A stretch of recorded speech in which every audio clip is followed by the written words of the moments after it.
British tourists are among hundreds evacuated from out-of-control wildfires in Greece. High winds in southern Europe's punishing heatwave are driving the flames in Rhodes.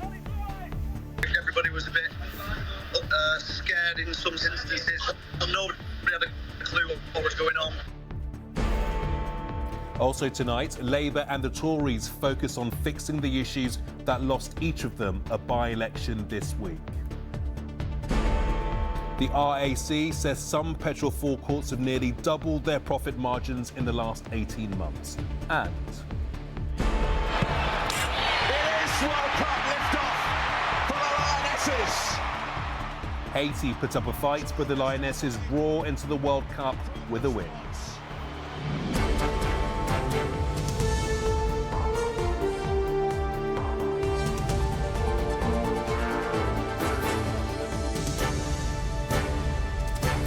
This is ITV News with Gamal Fahnbulleh. Good evening. Hundreds of holidaymakers, including British tourists, have been forced to flee their hotels on the Greek island of Rhodes as wildfires threaten their resorts. The fires have been burning for most of the past week, but were confined to the island's mountainous interior until strong winds, dry conditions and relentless high temperatures swept the flames towards the coast today. Greek fire officials say the situation on the island is the worst in the whole country, even as temperatures rise to the mid-40s around Athens. Vincent McAviney reports. With temperatures on the Greek island of Rhodes having soared to the high 30s in recent days, this was the result. Huge clouds of smoke bearing down on thousands of holidaymakers. The island's authorities have been battling wildfires fanned by strong winds in the mountainous centre since Tuesday. Despite over 200 firefighters, 40 fire engines, 5 helicopters and 3 planes trying to contain them, the flames have now spread towards the coastal resorts, prompting a mass evacuation. Using coaches, private boats and a Greek naval vessel, more than 2,000 holidaymakers have been relocated. British holidaymaker Darren, his wife and children are some of the hundreds now spending the night in a local sports centre. The action plans that the Greeks and the road staff have put in place is exceptional. We couldn't have been looked after any better. We arrived, everybody was a bit scared in some instances. Nobody had a clue what was going on. They brought us into the gymnasium, provided everybody with food.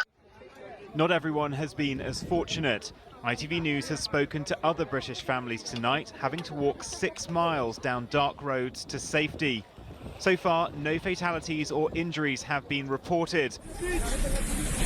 But with temperatures in parts of Greece set to climb up to 45 degrees this week, we could be seeing more tourists having their holidays disrupted in the coming days.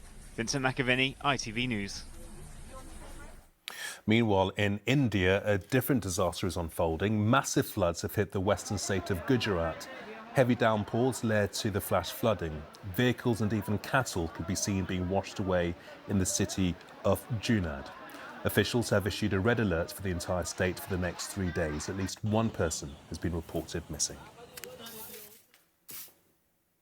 Well, here, the main political parties are having intense internal debates this weekend about the challenges exposed by this week's by-elections.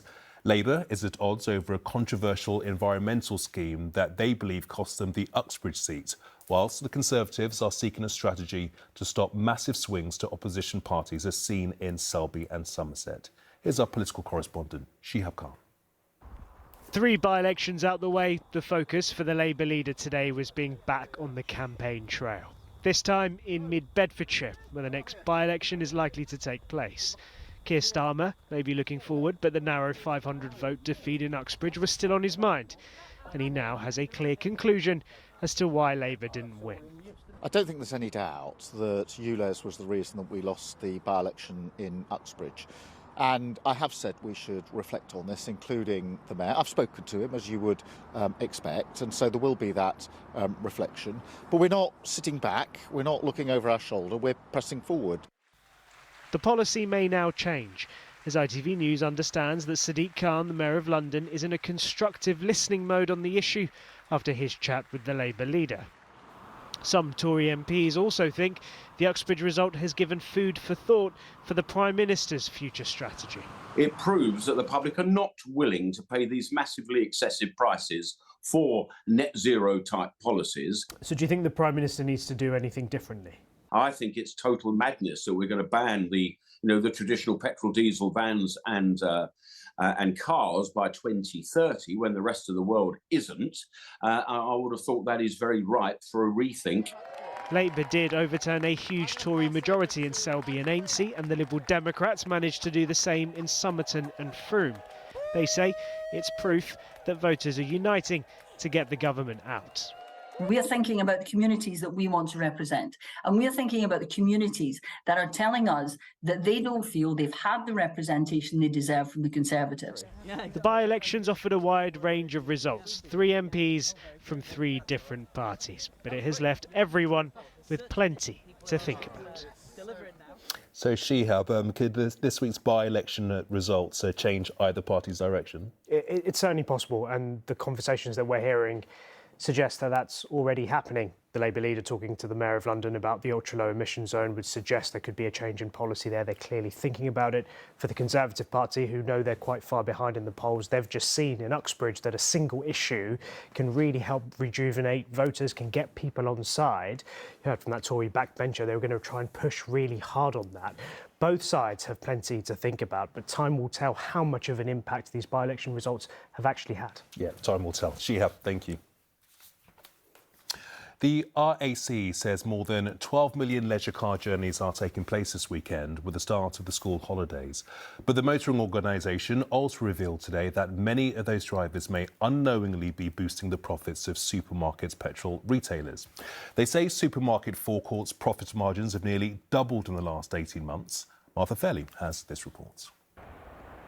It's been a smooth start to the Great Getaway as millions of holidaymakers head off. But it's come at a cost for those travelling by road. The price of petrol and diesel has been falling over the past few months, but the RAC says Asda, Tesco, Morrisons and Sainsbury's have nearly doubled their profit margins on fuel since the war in Ukraine began. In 2016, the average profit margin on fuel for the big 4 supermarkets stood at 2.3 pence per litre. The year before the Ukraine war began, it was more than double that at 5.9 pence. And so far this year, it's averaged 10.8 pence per litre.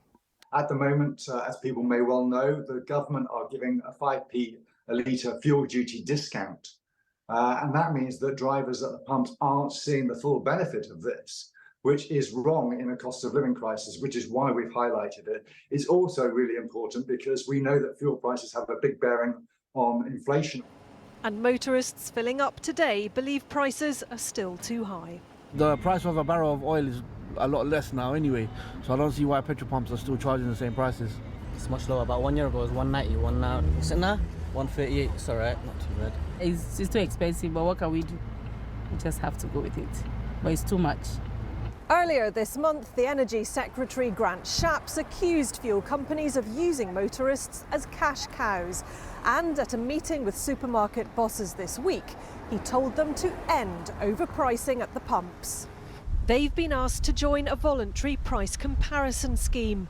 Asda says despite increased margins in fuel, profits across its business fell to 1.7 pence for every pound, so any suggestion of profiteering would be false. Martha Fairley, ITV News. Well, there was another rail strike to contend with too for anyone trying to get away on holiday today, with far fewer trains running than normal. Some localised delays were reported on the roads and at ferry terminals, which are warning passengers to leave extra time to pass through border checks. Hundreds of thousands of protesters have taken to the streets in Israel to oppose plans to block judges from overturning government's decisions.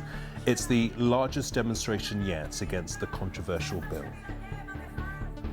And the actor Jamie Foxx has thanked his family and his fans for supporting him through his recent medical problems.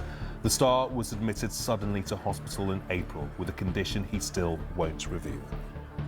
And I know a lot of people were waiting, or wanting to hear updates, but to be honest with you, I just didn't want you to see me like that, man. I want you to see me laughing, having a good time, partying. Now, England's Lionesses have launched their World Cup campaign down under with a win. Victory over Haiti in Brisbane was always considered the most likely outcome, but it turned out to be a much more nail-biting experience than many fans and pundits had expected. Amy Lewis has our reports. The Lionesses launch their latest legacy. England might have arrived as European champions, but now they want to conquer the world.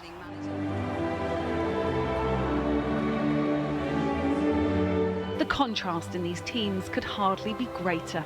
England, one of the tournament favourites, were facing Haiti in their first ever World Cup match. But from the early exchanges, it was clear they were going to be tricky opposition. This challenge on Lioness Chloe Kelly led to the video assistant referee being consulted. My decision is no penalty kick.